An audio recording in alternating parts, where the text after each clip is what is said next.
Iniciamos hoje o Estúdio SA, né, que é Silvano Carvalho, né, com a nossa ilustre presença também aqui do meu lado de Aline Oliveira. Quero dar uma super boa noite a todos. Muito bem-vindos à nossa live, a nossa gravação do podcast, mais um que a gente está gravando. O nosso convidado especial de hoje. Você quer apresentar nosso convidado, Silvano? Eu quero. Então, temos nossos aprendizes aqui com o Val Dallagnol, que é administrador, terapeuta e palestrante. Mas claro que ninguém melhor para falar dele como ele mesmo. Val, faça as honras, por gentileza. Seja bem-vindo ao Estúdio SA. Muito obrigado, Silvano. Aline, muito obrigado. Pessoal, olá. Tudo bem com vocês? É uma alegria estar aqui com o Estúdio SA nesse podcast, onde vamos falar um pouquinho aí sobre vida, sobre história de vida, né? E principalmente sobre relacionamento familiar, relacionamento de casal, né? Olha só, então quem está entrando agora aí, de repente precisar de conselho, né? Daí uma pessoa experiente, né? São quantos anos já de arrancada, assim, ó, se me permite, quantos anos que você trabalha, né, com as palestras, com as terapias, com os casais, Val, por gentileza? Com pessoas já fazem mais de 20 anos. E na área terapêutica, né, tanto terapia individual quanto de casal, e com palestra já fazem mais de 14 anos. É uma experiência, né? Nossa. A gente vê que transborda conhecimento quando a gente sempre faz uma entrevista, uma conversa, né? Antes da gente convidar a pessoa e tudo, né, me corrija se eu estiver errado. Enquanto a gente estava conversando como que ia ser a live, tratando algumas coisas, a gente até comentou, não, dava para abrir a câmera agora e gravar, né? Porque aquela reunião ali já foi, né, uma live, foi uma amostra grátis Sim. de como seria isso hoje, né?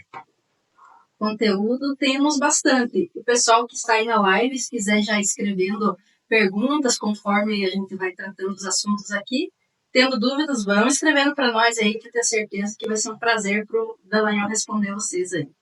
Então vamos iniciando, né, Dallagnol? Vamos começar falando da tua história, como foi a tua trajetória, como é que foi desde a tua infância, como que aconteceu tudo. Bom, algo aí bem importante para trazer já nesse primeiro momento, né?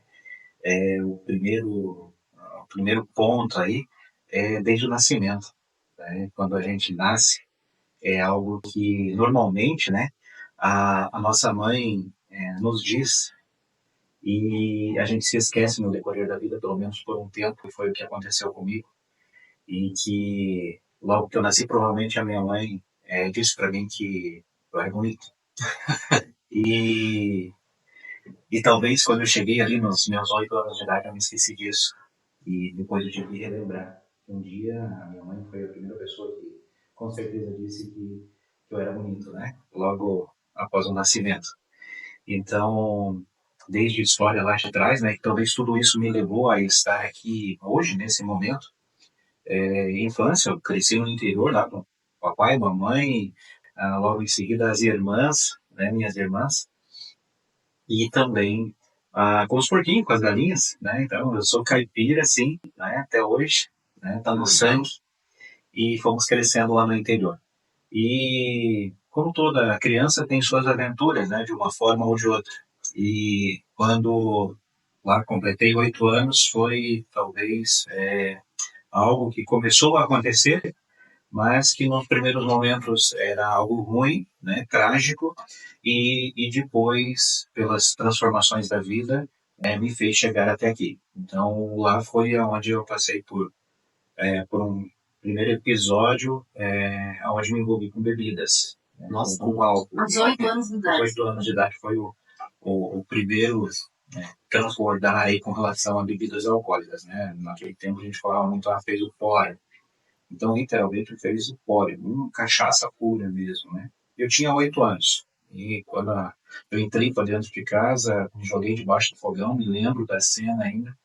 E a mãe me puxando pelos pés, o que você fez, menino? E eu voltando, todo aquele líquido, né? Então, foi o primeiro. E depois daquele momento, eu fui ingerindo bebidas alcoólicas com o passar dos anos. Quanto mais a idade aumentava, mais eu acabava usufruindo do álcool, né?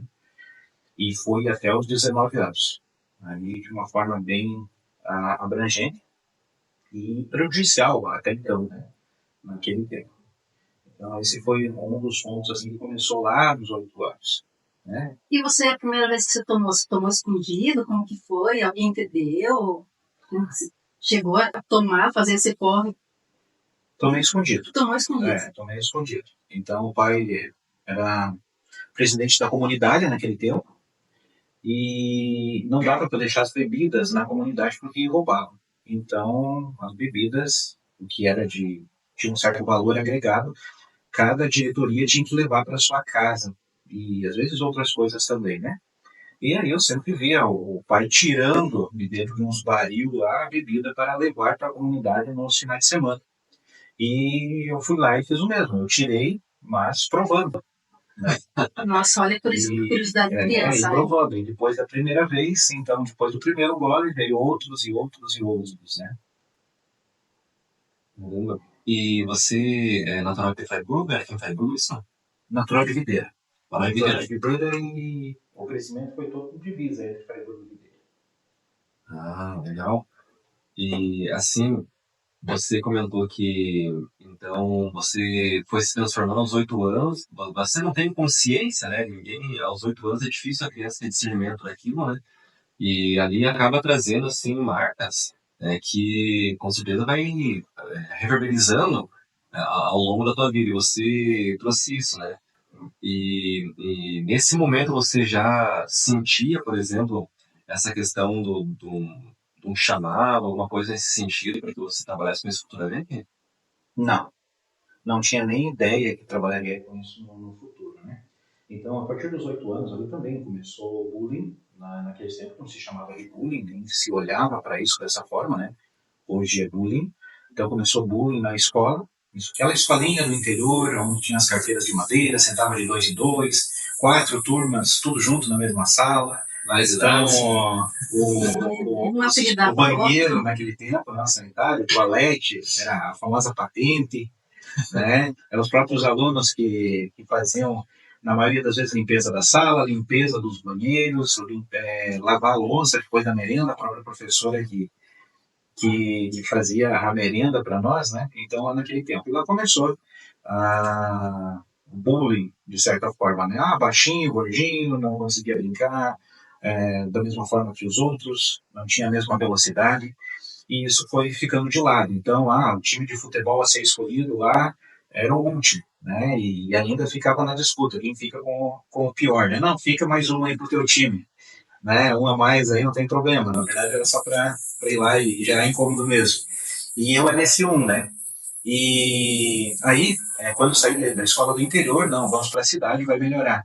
Não, só piorou. Eu vim para a cidade, aí é que aconteceu outras coisas, inclusive mais sérias, né? Nas primeiras semanas já sendo chamado de caipira, baixinho, gordinho, veio os apelidos e as exclusões. Então, a questão de sentimento de rejeição começou lá aos 8 anos de idade e foi se ampliando. Então, quando chegou ali nos 10 para os 11 anos, já tinha ansiedade, estresse, dificuldade de se relacionar com outras pessoas, se sentindo excluído de um grupo, não se sentindo pertencedor, né?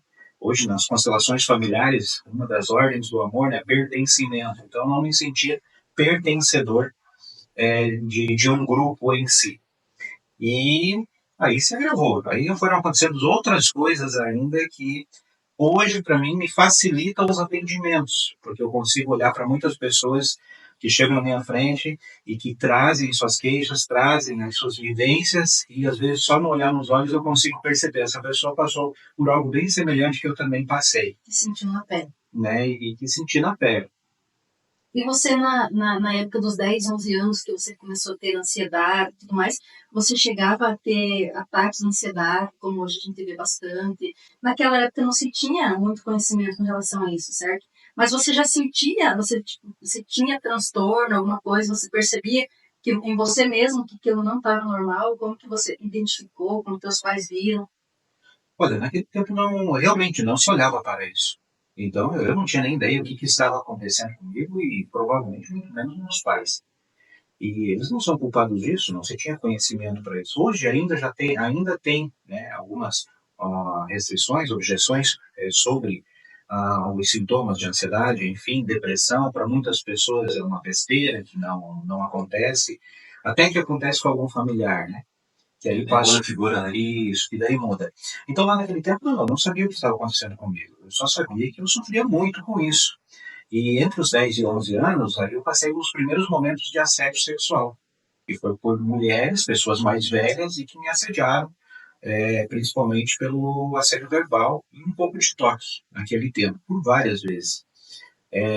Aproximadamente alguns meses depois, por algum motivo acontecia novamente, mas daí com meninos mais velhos, assédio de toque, assédio verbal também. E tudo isso, essa parte acontecendo tudo dentro da escola. E depois, quando foi próximo dos 13 anos, assédio sexual novamente por homossexual, né? Tanto verbal quanto de toque, aí um pouco mais profundo. E tudo isso foi desenvolvendo mais estresse, mais ansiedade, mais transtornos. Então, entre os meus 11 e 13 anos, eu teve um período de mais de entre 6 meses e um ano aproximadamente, que eu não conseguia comer fora de casa. Eu nunca entendi naquele tempo por quê. Mas teve vezes de eu estar na casa da avó, por exemplo, da nona, e ela insistia, todos nós descendentes de italiano quer ver as pessoas comendo, né? E muito, de eu pegar um pedaço de carne, teve vezes de eu esconder o pedaço de carne dentro de um bolso da roupa e sair e jogar fora. Depois só fazer de conta que eu mastigava alguns pedacinhos, porque se eu insistisse me dava ânsia, eu não conseguia comer fora de casa. Simplesmente passou, depois de um tempo aquilo passou. Mas aí vieram outros, né? Entre ali próximo dos 13 anos, começou alucinações. Tinha muitas alucinações. De ter visões, de ver vultos, de delirar mesmo, de não... À noite, para dormir por mais de 6 meses, teve um período lá no próximo dos 13 anos, que depois que o pai e a mãe dormiam lá na casinha de madeira, lá no interior, aquela casinha simples, eu levantava bem devagarzinho para não fazer barulho, e com um lençol, um travesseiro, ia debaixo da mesa da cozinha, que lá eu conseguia dormir. E isso foram muito mais de 6 meses fazendo isso, praticamente todas as noites. Até que um dia a mãe descobriu, né? Ela acabou levantando cedo, em algum momento ela descobriu. Talvez ela se lembre disso. Talvez a dona Rosa se lembre disso, né? Ou não. E eu só sei que eu me lembro que ela descobriu o que você está fazendo aí e tal. Mãe, eu tenho dor nas costas. Até hoje ela pensa que eu tenho dor nas costas. Porque tinha um ditado antigo que quem tinha dores nas costas era muito bom deitar nas tábuas duras de dentro de casa e dormir nas tábuas por um bom tempo como se fosse um tratamento, né?